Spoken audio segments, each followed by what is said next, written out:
Japan का काला रहस्य। जापान अक्सर अपनी समृद्ध सांस्कृतिक विरासत और तकनीकी प्रगति के लिए मनाया जाता है। साथ ही इसमें काले रहस्यों से भरा एक अस्पष्ट पहलू भी छिपा हुआ है। आज हम आपको 6 अंधेरे रहस्यों को उजागर करने के लिए एक रोमांचक यात्रा पर ले जाएगा, जो आपको प्राचीन किंवदंतियों, शिकार किए गए स्थानों और अस्पष्टीकृत घटनाओं से आश्चर्यचकित कर देगा। यह अन्वेषण उन सभी चीजों को चुनौती देगा जिनके बारे में आपने सोचा था कि आप जापान के बारे में जानते हैं। क्या आप उन अनकही कहानियों के लिए तैयार हैं, जिनके लिए रहस्य छिपा हुआ है सदियों का? रहस्य नंबर 1, ओकिगाहारा वन।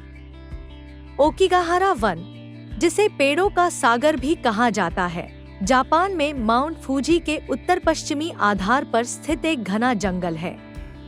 लगभग 30 वर्ग किलोमीटर में फैले ओकिगाहारा की घनी वनस्पति और भूल भुलैया इलाके ने इसे आत्महत्याओं के लिए एक कुख्यात स्थल बना दिया है।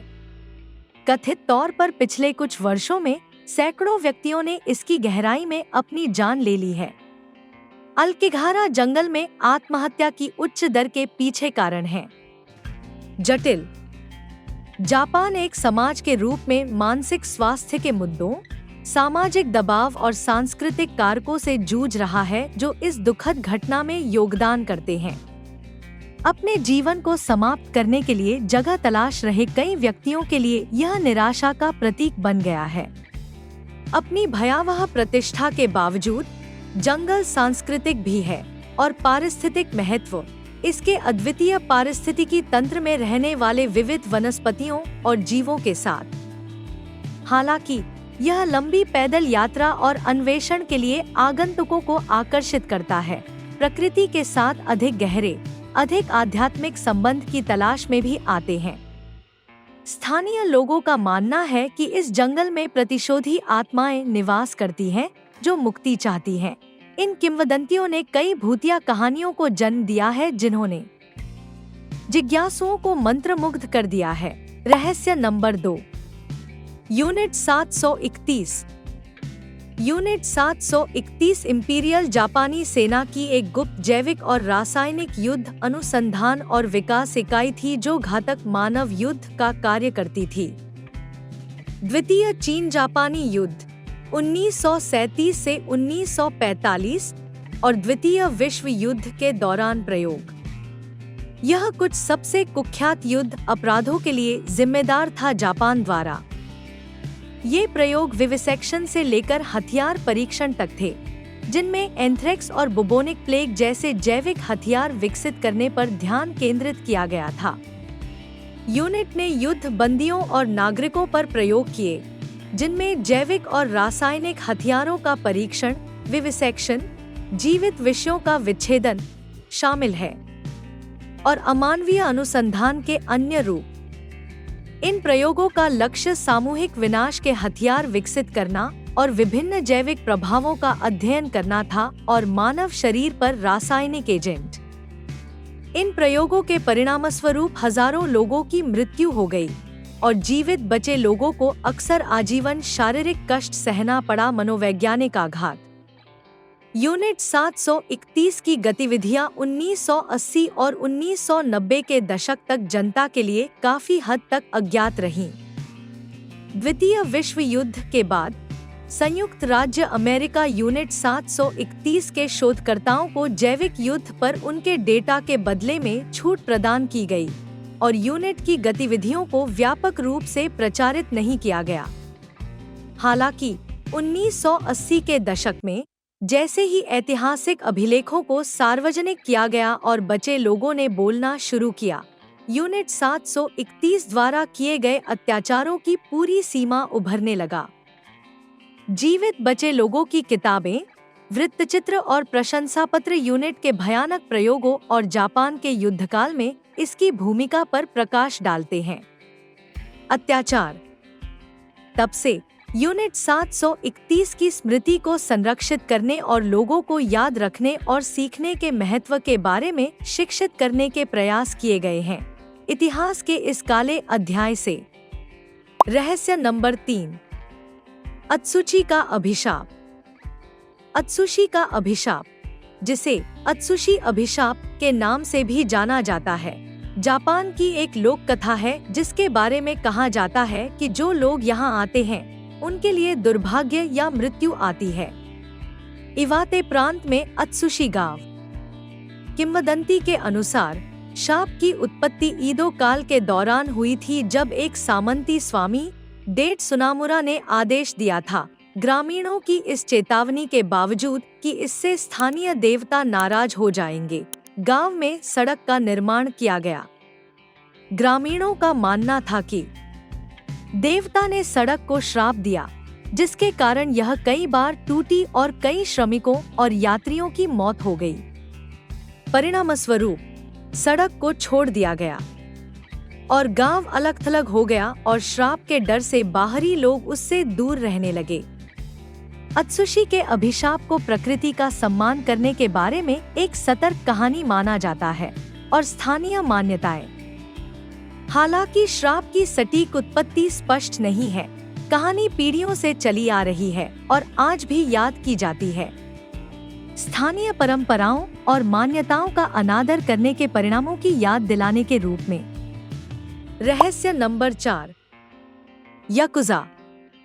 याकुजा, जिसे जापानी माफिया के रूप में भी जाना जाता है, जापान में उत्पन्न होने वाला एक अंतर्राष्ट्रीय संगठित अपराध सिंडिकेट है। याकुजा अपने सख्त कोड के लिए जाना जाता है, आचरण, पदानुक्रमित संरचना और जबरन वसूली, धोखाधड़ी, जुआ, मादक पदार्थों की तस्करी और मानव सहित विभिन्न आपराधिक गतिविधियों में शामिल होना तस्करी। याकूब की उत्पत्ति का पता ईदो काल 1603 से 1868 में लगाया जा सकता है, जब जुआरियों और व्यापारियों के समूहों ने संगठित अपराध का गठन किया था। अपने हितों की रक्षा करने और विवादों को निपटाने के लिए सिंडिकेट। समय के साथ ये समूह आधुनिक याकुजा में विकसित हुए, जो कई बड़े समूहों से बना है। आपराधिक संगठन जिन्हें परिवार या कबीले के रूप में जाना जाता है। याकुजा अपने विशिष्ट टैटू के लिए जाना जाता है, जो अक्सर पूरे शरीर को ढकते हैं और टैटू के रूप में काम करते हैं। संगठन के भीतर पहचान का रूप और स्थिति।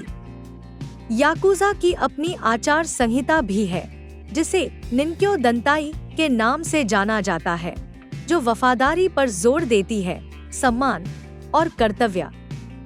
अपनी आपराधिक गतिविधियों के बावजूद याकुजा कुछ वैध व्यवसायों में भी शामिल रहा है और कुछ निश्चित सेवाएं प्रदान करने के लिए जाना जाता है। समुदाय के लिए सेवाएं, जैसे आपदा राहत और बुजुर्गों को सहायता। हालांकि इसकी आपराधिक गतिविधियां और अवैध उद्यमों में संलिप्तता ने इसे जापान और अन्य देशों में कानून प्रवर्तन का लक्ष्य बना दिया है।